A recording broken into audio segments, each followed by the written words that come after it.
We're going to continue with the faith series. So we're doing faith for 3 months. That's our 50th service in the house. Woo! So woo! Praise God. And I'm going to continue on the faith series. And Pastor Alex has been talking us through testing faith, but today I want to talk about fighting faith. So my message is called Fighting Faith. Amen. Amen. And when Alex asked me to preach, this instantly dropped into my spirit. Fighting faith, instantly. I didn't have the content, I just had that title, and I knew God wanted to just stir something up. Like, you've been learning about faith, but it's not about sitting and hoping that something happens, but you actually need to get into a position of warfare and fight. And that's what faith is about. And Priscilla is definitely in the spirit, because I want us to go back to the biblical definition of what faith is. And I'm taking it from Hebrews 11:1, and it reads, "Now faith, the assurance," and in brackets, the title deed, the confirmation of things hoped for, divinely guaranteed, and the evidence of things not seen, the conviction of their reality. Faith comprehends as facts what cannot be experienced by the physical senses. So faith, it says, is the title deed of what the things that you hope for. And for those that own property or know anything about what a title deed is, that is your legal documentation that something belongs to you. So for example, this house, the title deed on this house has my name and Alex's name on it. And so if someone tries to take my house, I know that it belongs to me. So I will do everything that I have in my willpower to fight for what belongs to me. So if the government has said, "Oh, we're taking your house from you," I say, "No, my name is on the title deed." And that's what the Bible is saying. It's saying that faith is the title deed of what things belong to you. So when something is contrary, when something is not in your ownership at this present time, your faith is actually what tells the enemy that actually, no, this belongs to me. And so anybody, anything that you own, if someone wants to take your child from you, you'll say, "No, that child belongs to me." You won't sit down and say, "Oh, I hope that they come back to me." You will fight for what belongs to you. And so Hebrews 11:1 is telling us that faith is literally, I love it because it says it's the evidence. So if you have no faith, then what you're hoping God for, you're saying that it's not actually mine. So if you're in a place of hopelessness, then that means your evidence is not there, but it says that your faith is the evidence. So that is your evidence for your healing. That the fact that you believe in the power of God, that is the evidence that it belongs to you. And so that is the reality. And faith comprehends as facts. So even though it may not, in the physical senses, look like you have what you are trusting God for, but faith is actually, it says faith comprehends as facts. So you understand as facts that I'm not depressed, I have the joy of the Lord. That's what you comprehend as fact. And if you don't have that faith, you will never, ever access the things that God wants you to have. And so when I read this in the Amplified version, this is the Amplified version, I love it because this is literally what faith is. So everything we've been learning for the last few months, this is what faith is. This is your title deed to the things that you are trusting God for. And title is a legal documentation. So you go to court with your title deed. That is why you have it. I have mine filed somewhere. That is why I have it. If anyone tries to say, "This house belongs to Mr. So-and-so," I bring out my title deed and I say, "No, this house belongs to me." And so I want to encourage you that faith is actually about fighting. And Ephesians 6 verse 12, it says, we are not fighting against flesh and blood enemies, but against evil rulers and authorities of the unseen world, against mighty powers in this dark world, and against evil spirits in heavenly places. So everything that you are trusting God for is a fight. Life is a fight. It literally is a fight. And so that we're not fighting against flesh and blood, we're fighting against principalities and powers. So what we are trusting God for is in the spiritual. So even if you don't see it physically manifest now, you need to actually fight for it in the spirit. And I'm going to go through what that warfare and what that fight looks like. But I'm just bringing this scripture to show you that faith is not about sitting down and just hoping for the best. It's actually a fight, a physical fight that you have to partake in. And again, another scripture just to show you, 1 Timothy 6 verse 12. Fight the good fight of faith. Faith is a fight. You need to fight. Sitting down and hoping that your situation is going to change, or hoping that God might just heal you, you're not going to get your healing. Like faith is a fight. And so I just wanted to show those Ephesians 6:12 and 1 Timothy 6 verse 12 that you need to have fighting faith. And then I just wanted to just explain actually a fight. If you think about what a fight is a struggle, it's a contention. So if something is contrary to what you're expecting or trying to trust God for, you need to fight. It's a contention. If you think about a boxing match, there's two people in the ring that are fighting. One is trying to overpower the other. There's a contention. In the same way, in the physical realm, some of the things that we go through, whether it's sickness or whether your children are going wayward, or whether, you know, the enemy is trying to frustrate you and you have legal cases, whatever it is, that you have to literally use the word to fight for what you are trusting God for, and it's a contention. So there's actually a struggle that is happening. And examples I want to just bring to you, and things actually, examples that Alex has actually said over the weeks that we've been studying faith. If you think about the woman with the issue of blood, she had to fight. She had to fight against her condition had put a status on her. In the Hebrew law, if someone had a continuous flow of blood, you're not supposed to go near people. You aren't. And then actually, the Bible actually says that in Leviticus, that if you have an issue of blood and you go near people, you risk contaminating those people. But she actually fought against the condition and the status that was on her to go through the crowd and touch Jesus. She risked touching Jesus and contaminated Jesus, but her faith took her to that place where she fought against that condition or the status that was put on her. And so that is fighting faith. She didn't sit down and say, oh, if Jesus might come past my house and then maybe if he walked by, then maybe I'll get saved. She went out of her house against all odds to touch Jesus. That's fighting faith. Or the man who was lame. There's a story about a man who was lame, and Jesus was preaching in a house, and said there were so many crowds around the house, around him, that he wasn't able to get to Jesus. So it said that men helped him, his friends helped him to break the roof of the house and get into the house, so that just so that Jesus can heal the lame man. That's fighting faith. He didn't say, oh, we'll sit somewhere, and if Jesus by chance comes by, and then you have the opportunity to heal me. But that is fighting faith. Another example that actually I read and I said this is very powerful was in Matthew. I'll read it here. Matthew 15, chapter 15, verse 21. And this is the faith of a Canaanite woman. And so in these days, Canaanites were looked down upon when it came to the children of Israel. They didn't respect the Canaanites. And a Canaanite woman comes to Jesus for healing. And I want us to read it. It says, after leaving there, Jesus withdrew to the district of Tyre and Sidon. And a Canaanite woman from the district came out and began to cry out urgently. So this woman is looking for the help of Jesus and saying, have mercy on me, O Lord, Son of David, Messiah. My daughter is cruelly possessed by a demon. So she is in a desperate situation where she knows that Jesus has the power to her daughter's healing. And it says, but he did not say a word in answer to her. And his disciples came and asked him repeatedly, send her away because she keeps shouting out after us. He answered, I was commissioned by God and sent only to the lost sheep of the house of Israel.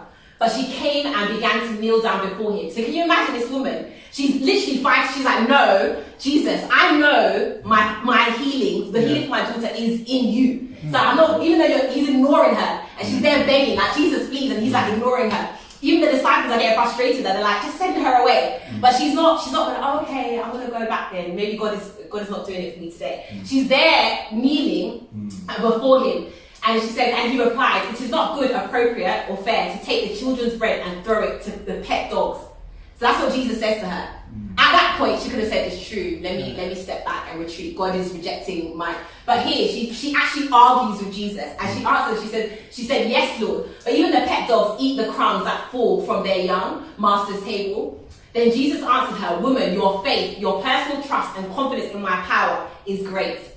It will be done for you as you wish. That is fighting faith. Yeah. Some of us, you go to God once and you feel like the answer's not there and you're like, oh, you stop praying. But you're like, yeah, I have faith. But your faith is not fighting faith. Like, this is the woman where literally Jesus was basically ignoring her, blanking her. But she knelt down because power was on her knees. She knelt down saying, Jesus, please. And even though Jesus gives her answer, basically tells her, no, I'm not doing it for you. And then she argues with God and says, but. And then he's like, your faith, your title deed has given you access to that healing. That is literally what it says for you. And I love it because it says to you, if you have living faith, fighting faith, not so there's living faith and then there's dead faith. If you have living faith the size of a mustard seed, you will say to this mountain, move from here to there. And if it's God's will, it will move and nothing will be impossible for you. And this is the mustard seed faith that Pastor Alex has been showing you how small it is. But the faith that he's talking about is not dead faith. It's not faith where it's like, oh, you're just hoping and lingering. It's knowing what belongs to you and making sure you stay there until you get what belongs to you. And that's what she did. And because of that faith, that fighting faith, her daughter, it says that immediately, I don't have it here, but it says immediately, in the verse 29, it says immediately her daughter was made well. So Jesus didn't even have to touch her daughter. But her fighting faith gave her access to the healing that she was trusting God for. And so I really love this example where even here you see that she's in conversation with God and she's not taking no for an answer. And that's what we need to do. And so I want to go into how do we fight? So when I'm saying fighting faith, what does that mean and what does that look like? And the first point I want to say is praying and fasting as a lifestyle. As a lifestyle. So some of us, we act like unbelievers. When things go wrong, that's when we start praying.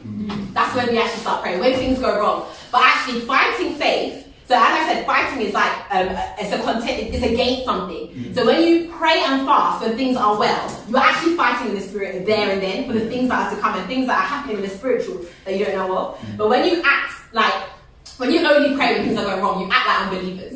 You actually act like unbelievers. And I'll show you why. So here, this is the scripture that actually Alex has also raised, I believe. This is here, we have when the disciples were going to praying for a man to be, to his son to be freed of a demon, and they weren't able to pray for him. They said, Jesus, why can't we pray?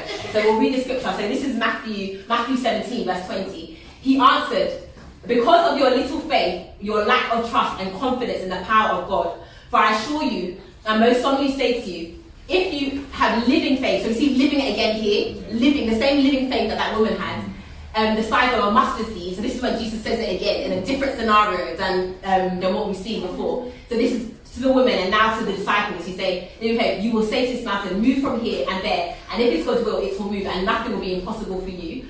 And it says, but this kind of demon does not go out except by prayer and fasting. And I thought, and I read the scriptures before, and in this chapter, you don't see Jesus fasting in this chapter.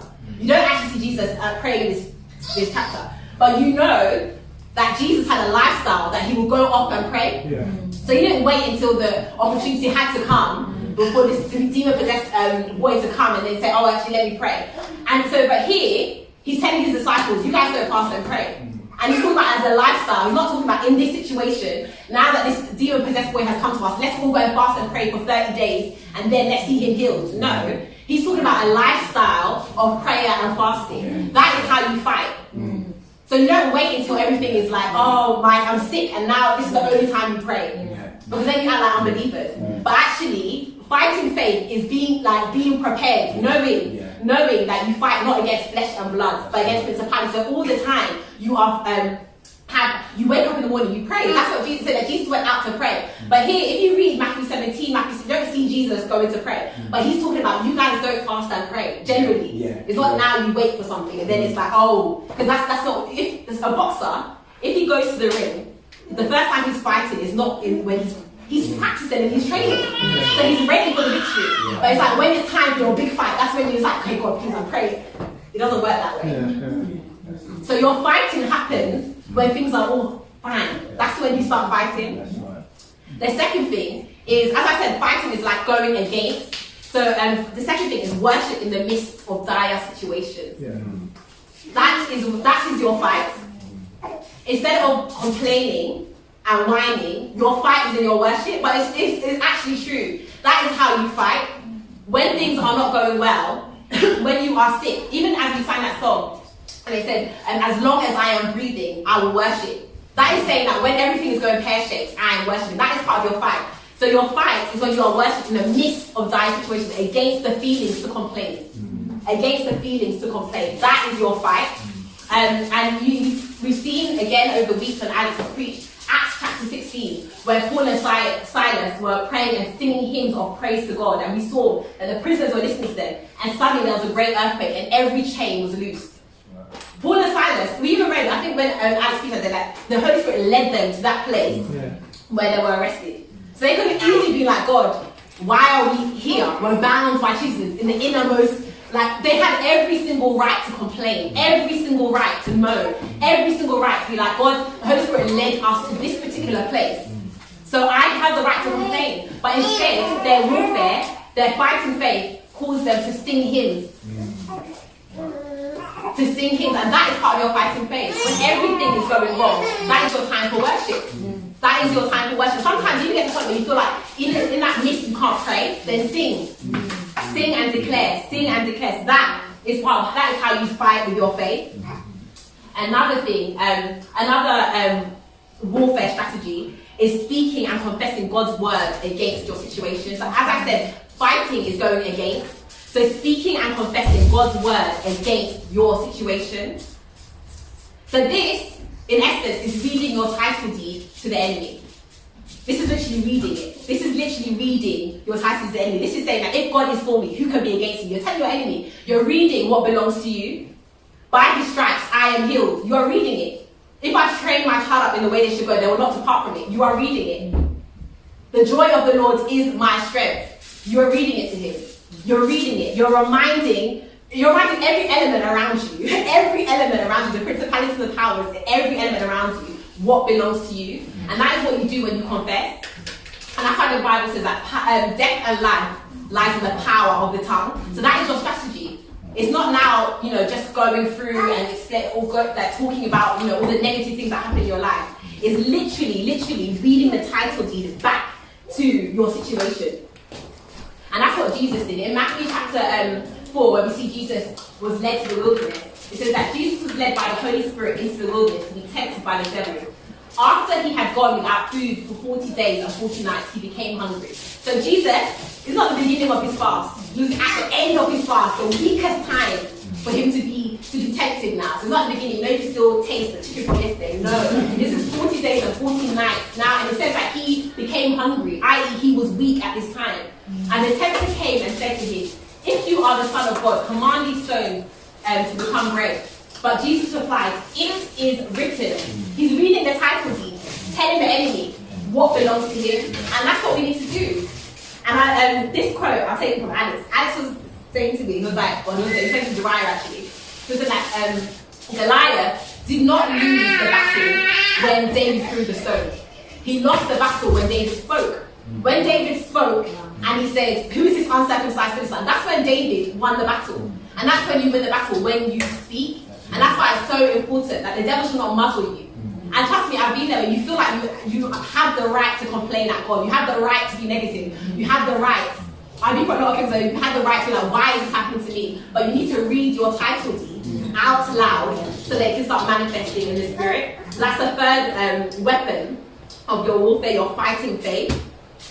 And then the fourth one, that actually, I got this revelation, I think it was maybe like 3 years ago when I was reading the book of Genesis, and it really challenged me. And this one actually is praying for, this is your fourth strategy, how you fight with faith, praying for others and having genuine joy against envy and jealousy. That is actually a strategy. That is the strategy of faith. When I was pregnant with my daughter, Ariana, I had a really good friend who got pregnant at the same time with me, and unfortunately, that year she had experienced a miscarriage, and she had to have her baby removed in August. I think that must have been 2017. August 2016, she also had a miscarriage. The same day, she literally had a miscarriage, the same day the year before. And so when we got pregnant together, we were excited. She had 2 months, we were excited that when we were pregnant together, we were going to have children together at the same time. It's going to be amazing. About 12 weeks in our pregnancy, she basically miscarried. Her third miscarriage. And this girl amazed me. She would call me, ask me how I was doing. I could see that she was genuinely joyful that I was pregnant. And I knew that this is God. Like, this is faith that she had in her. She was not, I expected her to retreat. I expected her to see me as her reminder that she was not having her child. But the way that she would call me, check up on me, the way that she would, ask me, she even got me a necklace I have now with the 3 of my children, their names on it. In the midst of her trusting God to have her first baby. Come and see her now, she's getting ready to give birth. This is January. But that is fighting faith. But a lot of us, what we do is when someone else has it, what you're saying is like, oh, can't do it for you. So you're just going to be sitting in your corner being jealous and envy. But actually fighting faith is actually about praying for others and being genuinely joyful for them. Again, and that is against the struggle I'm talking about, against envy and jealousy. And I'll show you. Genesis chapter 20, verse 17 to 18. So this is while Abraham is still waiting for the promise of Isaac. So Abraham prayed to God, and God healed Abimelech, his wife, and his female servants. Then they bore children. Abraham does not have a child, but he's praying for someone else to have children. He's praying. So this is like literally years God has called him out and he's waiting. Right now he's had his Ishmael. And here in Genesis chapter 20, Abraham prays for someone else for them to have children. Next chapter. So basically they have children. And it says that for the Lord had closed up all the wombs of the house of Abimelech because of Sarah, Abraham's wife. So Abraham prayed for them. Then this is Genesis chapter 21 verse 1. And the Lord visited Sarah as he had said, and the Lord did for Sarah as he had spoken. After Abraham prayed for someone else to have a child, next chapter, very next verse, the Lord visits Sarah, and the Lord did for Sarah as he had spoken. For Sarah conceived and bore Abraham a son, and he in his old age at the set time at which God had spoken to him. And Abraham called the name of their son, who was born to him, whom Sarah bore to him, Isaac. And it goes on. Literally, chapter 17, verse 28, Abraham is praying for someone else. Chapter 21, verse 1, God does it for Abraham. Envy and jealousy will take away everything that you're trusting on. And when I saw my friend Antoya, literally, some people would have given up. The way she was so happy for me, giving me gifts for my children, everything. She's experiencing miscarriage, her first child. And now, it doesn't even surprise me that she's having her daughter now in January. Because she fought against that spirit that will try and rob you and tell you that God can't do it for you. So your fighting faith is also about praying for others and being genuinely joyful. And if you have issues with envy and jealousy, deal with them because they'll rob you of every blessing that you have. And then I actually just want to share a testimony. So those are the 4 ways that you fight with your faith. So the first one was praying and fasting as a lifestyle. Don't wait until it's now like, oh, I'm sick, I've just heard that report that I've got cancer, now you're coming to pray. A boxer does not pray on the day. You think Anthony Joshua will just come up a rock and fight the day that his match should be aired? He's been fighting and practicing. And that's what Jesus told the disciples, that you guys don't fast and pray. It's only now that demons come that you're trying to command it out, and then you wonder why it's not working for you. Start fighting now, today, don't wait. And the second one was worship against the feelings to complain. And the third one was speaking and confessing God's word against your situation. That's reading your title deed. And the fourth one was praying for others and genuinely having joy against envy and jealousy. And I just wanted to share actually a testimony where I had to actually really understand what faith meant.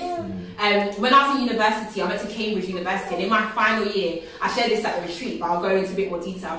In the final year of Cambridge, 4 weeks to my exams, 4 weeks into my finals, and in Cambridge, your first year, second year, it doesn't matter. Like whatever grade you got, your final grade is your final year exam results. And so I was ready. I was thinking, yes, I've been, faithful to God these last 3 years of being at uni, and I know God's going to do it for me. So even actually before Easter term, I even decided to fast and pray. So I was like, yes, my exam, I'm going to revise, I want to do well. I had a dream the final week of term, and I had a dream, and I had done like a paper, and it had been marked, and it said should have been a 2-2, but it's a first in red. And I thought, that's strange, me 2-2. That's not my portion. But I thought, okay. But I had a dream that it said it should have been a 2-2, now it's a first. So obviously I wrote down the dream and thought, okay, I know that God's giving me my first. When everyone broke up from uni, I decided to stay at uni to revise because I'm very studious. I wanted to stay, I didn't want to get distracted. And then all of a sudden I started feeling very sick. Like I started feeling like I had a high temperature and having headaches, but I had no cough or cold or anything like that. So I knew it was a bit strange. But for me, my focus was just on getting down to revision. Went to the doctors, they were like, oh, we can't see anything wrong, take ibuprofen and paracetamol and it'll be fine. And for 2 days, I was just not feeling well. And I remember I called my mum when I was at uni, a Friday night, and I called her and I said, Mum, I'm not feeling well, can you just pray for me? I just need to get on with revision, I can't revise. So she prayed for me, and that night, when I was sleeping, I literally felt like my head was full of potatoes. I would turn around and it was like, I would be in my sleep and I would wake up and I could feel that something was wrong with me. So I woke up in the morning, tried to get up to go and have a shower, and literally, I couldn't move out of the bed. And I literally was crawling, I couldn't move, and I didn't know what was wrong. So I called my mum, and they were like, come home then, come to London. I can't go to the station, I can't move. So my dad came to pick me up, I came home. Again, I thought maybe, just being in Cambridge is making me feel stressed, let me be at home and rest. And then when I got home, I knew something was wrong. So we went to A&E, and to cut a long story short, the nurse took some blood from me, and then she basically said that we think you've got meningitis. And meningitis is an infection of the fluids that govern your brain and spine. So I'm come to the exams now, trusting God for my best. I've got an infection of my brain, basically. And my mum had a friend who had meningitis. So it's not like, you know, some of the diseases, you don't know what they are. So it's like, okay, and you have to Google them to see what the doctor's actually saying. My mum had a friend who had meningitis where her fingers were amputated and she was in a coma. So when they say meningitis, you know what that means. And I remember when they said that, I was like, and I looked at my mum to be like, meningitis. And she literally, you if I could say anything, confession, the title deed, she literally said to me, Jenny, let every man be a liar, including your body, and God be true. That's all she said. But a lot of us will be like, oh my gosh, my child's final year of uni. She literally just said, let every man be a liar and God be true. And she literally was like, Jenny, I'm going to go home and pray. Tracy will come and stay with you while I do the lumbar puncture. And I was like, literally, no negative word. What would you do in that situation? Your daughter, you know, your friend had meningitis and she was in a coma and her fingers amputated. What would you say? What would you say? And literally, whilst I was there, that one was fighting faith. I had a dream whilst I was there. They said that basically even the doctors could not heal me. Like literally, they even made a mistake with a lumbar puncture. So lumbar puncture is where they take the fluids out of your spine to test it. And so before doing the lumbar puncture, they said to me, oh, there's a risk that you could be you can get disabled if it touches your spine. Do you want to sign the thing? Me being a pain, obviously I signed it. When I was doing the lumbar puncture, they started telling me what's good. Like, Jenny, we're just going to do this. All of a sudden, they started whispering to each other. Oh my gosh, I'm sitting up. So with the thing in my back, they're moving me. Like, God's hand was all in it. Yeah. All in it. That's why you trust in God and not in man. But anyway, cut a long story short, whilst I was there, on the Sunday, so I was admitted to hospital on the Saturday, on the Sunday, I was sleeping, I had a dream. And basically God told me in the dream that the enemy was fighting me. The enemy literally told me, and everything in the dream, he gave me a psalm. He gave me a psalm, and literally it was like the psalm was what I was going through. And so I remember I called one of my mentors in Cambridge and told her that I just had this dream, pray with me. So she prayed with me. After she prayed with me, I fell asleep. I woke up and I kid you not, every pain in my body was gone. Every pain in my body was gone on the Sunday.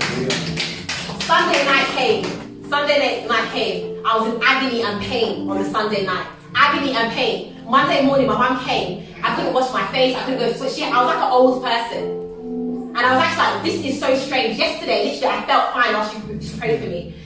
I called my cousin, Michelle, and I said to her, can you sing me a song? After my mum left to continue her prayers, after she helped me in the morning to continue her prayers, I told her, she was at school, and she said, Jen, do you want to sing the song right now? And I was like, sing it now. She's like, can I just sing, like, I just might be like, I need the song. Jesus is mighty to save. She sang the song, Mighty to Save. I fell asleep, woke up, all the pain in my body gone. Literally, they came to move me that day to another hospital room, and I was like, I don't need a wheelchair. I felt just like this, absolutely fine. The nurse was like, wow, are you sure you got meningitis? That's what they say about me, I'm fine. Literally, I didn't want to sit on the bed. I was walking around, standing. I think people came to visit that day, like, oh, that's what they say. Nighttime pain. Every pain that I was feeling came back. The same nurse that was like, you're fine. She was like, what pain relief can I give you on the next day? That day, I was just listening to worship, the worship in the mist. I was listening to worship. And I remember, I called Alex, I said, Alex, you get all the youth. I just want a worship session in my room. That's all I said, I want a worship session in my room. That evening, they all came. No one asked me how, we didn't talk. Do you remember? We didn't talk. We just did worship in my hospital room, and I was quarantined because I had meningitis. We literally just did worship. Just worship. And then they went, no talking, worship. Pain gone. Next morning, again, started feeling pain, but now it was like it was getting better. But literally, I felt that I was fighting for my health. I literally felt that. Because it was like literally 1 minute I was fine when I was applying the strategies of faith, and then the next minute it's like the devil was trying to attack my body. I spent a week in hospital. I remember it was Easter Friday that they discharged me from hospital, but they told me, Jenny, you're going to need glasses and you probably won't be able to remember things anymore because obviously you had meningitis. I've got my finals of Cambridge to do. So I thought, okay, so they discharged me. First week at home, I couldn't do any revision because I still had headaches. Second week, I went back to Cambridge and I thought, okay, I need to revise. My exams were Monday, Tuesday, Wednesday, Thursday, Friday of the same week. You've got 2 weeks of the same week. So I had 1 week of revision, then my exams were the following week. After every exam, After every exam, I remembered the dream that God gave me that should have been a 2-2 and I was a first. I remembered, and that gave me, I knew my title deed was I'll get my first. After every exam, I came back, people were like, how's your exam? I didn't want to speak. And I was just be like, God, I thank you for my first. God is my, after every time, I was like, God, I thank you for my first. My title deed, I thank you for my first. I thank you for my first. After the 5 exams, on results day, I remember you check it on the internet. I dropped to my knees in victory. I got a first class, grade 6 in my year. That is fighting faith. This is paid university. It's not like the people that are very, very clever.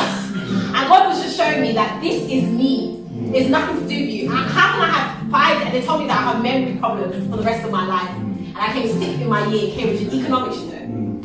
And that is God. But God showed me, He showed me the dream. And for the first time, I knew that God was a healer. Like I knew God was a healer from the Bible. I knew He was a healer. But I had never ever experienced sickness like how I experienced. So but then now I know that God is a healer.